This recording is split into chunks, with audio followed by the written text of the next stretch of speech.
প্রথমত বলি বিচার বিভাগের কথা। বিচার বিভাগ তো স্বাধীন ছিল আগাগোড়াই। সেই আগাগোড়া স্বাধীন বিচার বিভাগের, বিশেষ করে এই বিচার বিভাগের স্বাধীনতা আমরা বিএনপি বেগম খালেদা জিয়ার সময় আমাদের মাননীয় নেত্রী এবং তিনবারের সফল প্রধানমন্ত্রী তার সময় আমরা এটা আইন করেছিলাম। সেই বিচার বিভাগ পরবর্তীতে আরও স্বাধীন হয়েছে। সেই সময় আমরা দেখেছি মিছিল হয়েছে হাইকোর্টের বিচারকদের বিরুদ্ধে, কোথায় কোথায় লাঠি মারতে হয় আমরা জানি, তখনকার স্বরাষ্ট্রমন্ত্রীর নেতৃত্বে। তারপর আমরা সেই বিচার বিভাগকে দেখলাম কি সিনহার মতো একজন মানুষকে তৈরি করতে, সেই সিনহার মতো মানুষ তৈরি হলেও তাকে লাথি মেরেছে, প্রধান বিচারপতি লাথি মেরে বের করেছে।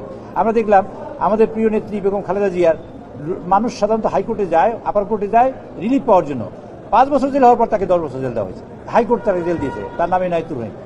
আমাদের মাননীয় নেতা যিনি লোয়ার কোর্টে মুক্তি পেয়েছেন, সাজা হয় নাই, সেরকম লোককে হাইকোর্টে সেই ফাইল নিয়ে 10 বছর সাজা দেওয়া হয়েছে। বিচার বিভাগ কিন্তু স্বাধীন, খেয়াল রাখতে হবে। বিচার বিভাগ স্বাধীন। আমাদের 64 লক্ষ মানুষের বিরুদ্ধে, নেতাকর্মীদের বিরুদ্ধে মামলা হয়েছে, লক্ষাধিক মানে কোটি খানিক মামলা হয়েছে। আচ্ছা, বিচার বিভাগ স্বাধীন।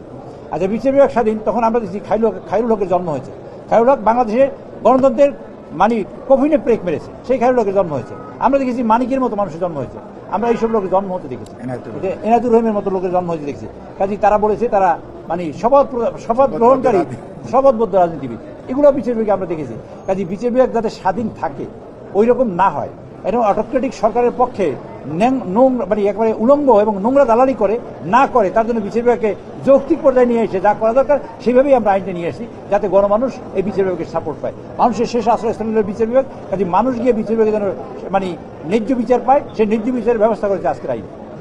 কাজে তারা যা বলছে আমি জানি না কি বলেছে, যদি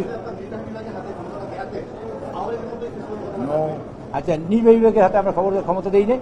সুপ্রিম কোর্টের এবং হাইকোর্টের যা বিচারক বা বিচার আছে সেইভাবেই বিচার তারা করবেন এবং সবকিছু হয়েছেন। এখন আপনারা দেখছেন, গতকালকের পত্রিকা দেখেছেন, মানে ইতিমধ্যে বিল পাশ হওয়ার আগেই দেখেন হাইকোর্টের সেক্রেটারিয়েট দখল হয়ে গেছে, একটা নির্দিষ্ট গ্রুপের হাতে দখল হয়ে গেছে, জিম্মি হয়ে যাবে। সেখানে জিম্মি হলে আপনাদের মতো বা আমাদের মতো মানুষ, সাধারণ মানুষ এদেরকে নিয়ে বিচার পাবে না। বিচার যাতে নিশ্চিত হয়, সাধারণ মানুষ পায়, তার ব্যবস্থা করার জন্য আমরা এই কাজটা করেছি, এবং সেটা আপনারা পরবর্তী দেখবেন। একটা জিনিস আপনাদের বুঝিয়ে বলতে চাই, আমাদের নেতা মাননীয় প্রধানমন্ত্রী তারেক রহমান সাহেব তিনি বলেছেন, আমি বিএনপির প্রধানমন্ত্রী না, আমি বাংলাদেশের গণমানুষের প্রধানমন্ত্রী এবং মানুষের প্রধানমন্ত্রী, সকল মানুষেরই প্রধানমন্ত্রী আমি।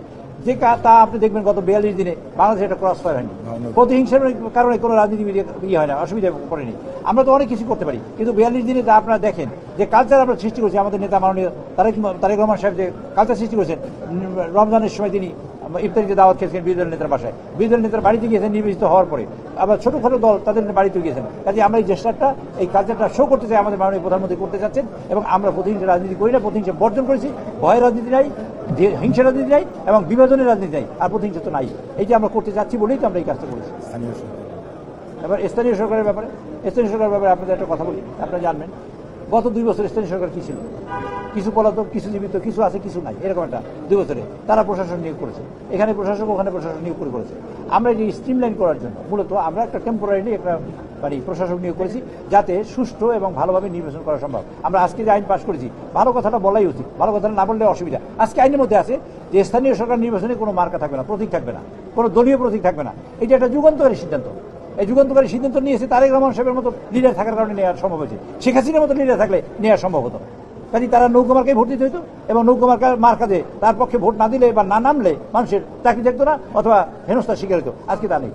আজকে আপনি আমার বন্ধু, আপনি আমার পক্ষে থাকতে পারেন, বিপক্ষে থাকতে পারেন। কাজে এই যে যুগান্তকারী সিদ্ধান্ত নিয়েছে, আমরা এই যে আজকে আইনে পাশ করেছি যে কোনো রকমের স্থানীয় সরকার নির্বাচনে কোনো প্রতীক থাকবে না, এই সিদ্ধান্ত নিয়েছি। এবং যত দ্রুত সম্ভব আমরা স্থানীয় সরকারের নির্বাচন দেবো, এবং আপনারা দেখবেন অচিরেই সেই সব নির্বাচন হবে, এবং যেসব মানুষের ভোট দিয়ে নির্বাচন করে তারাই এই স্থানীয় সরকারের নেতৃত্ব দেবে। আপনাদের সকলকে ধন্যবাদ।